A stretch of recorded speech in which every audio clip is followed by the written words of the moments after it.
this is a quick little video to help you understand this idea of an all or none or all or nothing, I should have said, response for action potentials. And this is really going to help you when you're asked to draw action potentials on your homework. So pay attention. Okay. So to create an action potential, a postsynaptic neuron, right? So we've got our one neuron. Yes, this is ugly, I know. And it's going to stimulate another neuron. Long body. Okay. So this is our postsynaptic. This is our presynaptic.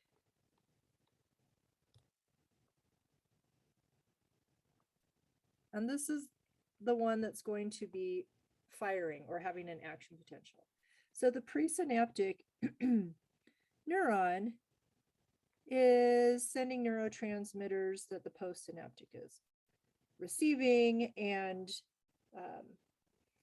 sodium, potassium channels are opening and ions are moving. Okay, so to create this lovely action potential, this up and down graph, you have to have enough change in this postsynaptic membrane in order to reach threshold. Okay, and you may see slightly different numbers on membrane values. That's fine. Just note that we're always in the negative at resting. And we go way up into the positive when an action potential is fired, and threshold, though, is still in the negative.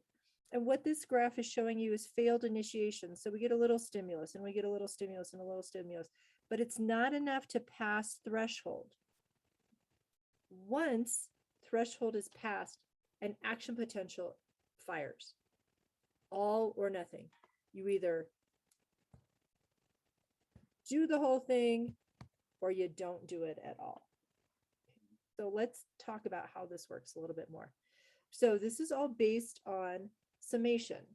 So summation is like adding. You add up, you sum up everything. And you know that you can have excitatory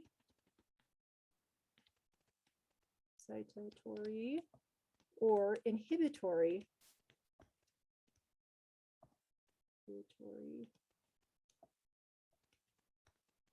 neurotransmitters. So you can have ones that are exciting the postsynaptic neuron, or ones that are inhibiting or telling it, now don't fire. So this is kind of shown here. If you have one of each, they basically cancel each other out. If you get enough stimulatory or excitatory to build up that charge and you reach threshold, the action potential fires. What this diagram is trying to remind you that you can have those stimulatory signals. Spatial summation means from multiple sources. Oops. Yeah, weird. What's wrong? My pen is good. Wow, I don't know what's going on. It's to disappear. Oh, goodness. Okay, everything's disappearing. Okay. This is the day after Halloween. That's all. Haunted. Okay. So spatial means you have multiple sources. So this could be different neurons. Yes, this is many neurons, sorry, from different neurons. Now I'm all confused. Okay, or you can have temporal, where it's one neuron firing time after time after time after time. I do not know what is happening to my tablet here, right? So you'll have questions about spatial and temporal. The point I want you to see is both of them are building up enough excitatory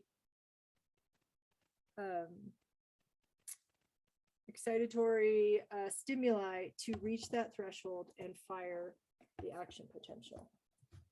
Take this thing off and see if that helps. Okay. Oh, I just talked about what I was going to talk about. So there are both excitatory and inhibitory stimuli, right? Excitatory are getting us closer to threshold. Inhibitory are getting us further away from threshold. And it's the summation, the combination of whatever that postsynaptic neuron is getting that allows it to reach threshold and fire. So here's another example. You'll be drawing, I think, something like this on your homework. If not, it was on old homework. So where you've got these ones that are saying go and no and go and no until you finally reach that threshold. Okay. Once it fires, all or nothing. And what that means is that once an action potential is triggered, it has a maximum height. That does not change. So amplitude or height of this curve, of this action potential, is always the same.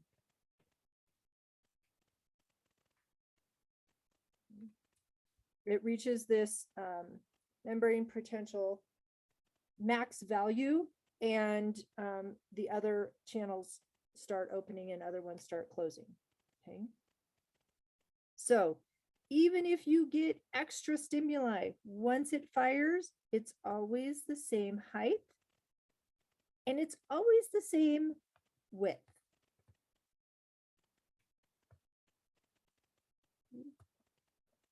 That timing of an action potential stays the same because it's a combination of, like I said, the brain sodium ions coming in and then the potassium ions going out. Okay, so this is never going to change. It either happens or it doesn't, and it's always the same height and it's always the same width. What can change is, oh no, why is my image gone? Okay, I don't know, but we will go to this. What can change is the frequency. Okay, so you can have action potential on this time scale, or you can have them happening more rapidly. But what I want you to notice is the height is the same and the width of these peaks are always the same. The only thing that's different is how long it took to get to threshold again. Okay, so the frequency can change, but not the amplitude and not the width. So you can have more rapid firing or you can have slower firing. The rate limiting step is the refractory period. And that's where we see this little dip, we get some hyperpolarization, and then you can fire again. Right? But this lag time can be shortened or it can be long. So maybe you have one action potential firing and then not another one for a while, and then another action potential. And they're supposed to be the same height, sorry, and the same width. Okay, so I really want you to think about when you're drawing these action potentials as it's all or nothing. The action potential is always going to look exactly the same. If it fires, it can just get further and further apart or closer and closer together based on the frequency. Now, my daughter is taking psychology in high school this year, and they learned about action potentials right at the beginning of the semester. And they came home with this cool analogy for neuron firing. And so I'm going to share that with you.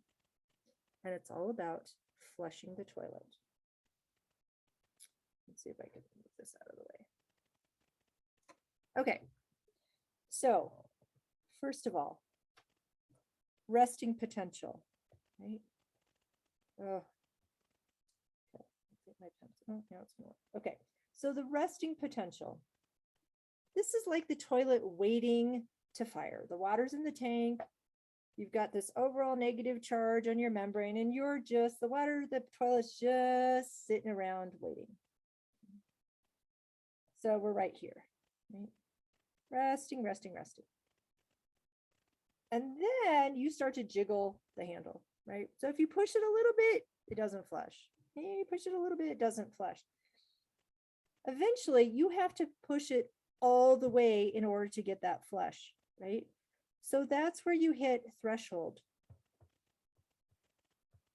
Threshold equals a flush of the toilet.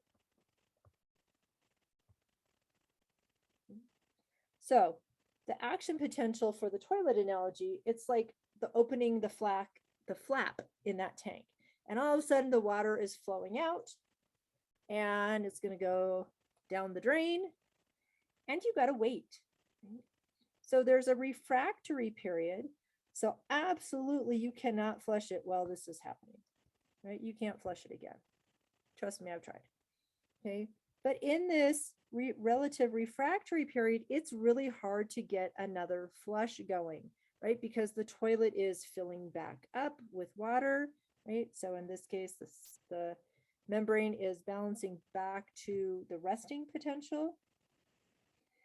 And so you can think of this refractory period as the time, even if you push that toilet handle, you got to just wait, right? Wait until you can push it again or flush the toilet again. The all or none principle comes in is the toilet either flushes or it doesn't. Now we're not going to talk about clogged toilets or any toilet issues. Let's not go there. Okay. But you either push the handle down and it flushes, or you jiggle that handle and you don't reach threshold and it doesn't flush. But the toilet working correctly should flush with the same amount of water out and then back in. And once it's all set back up, you can flush it again. So I hope this has helped you with action potentials. And that's all I got for you. All right.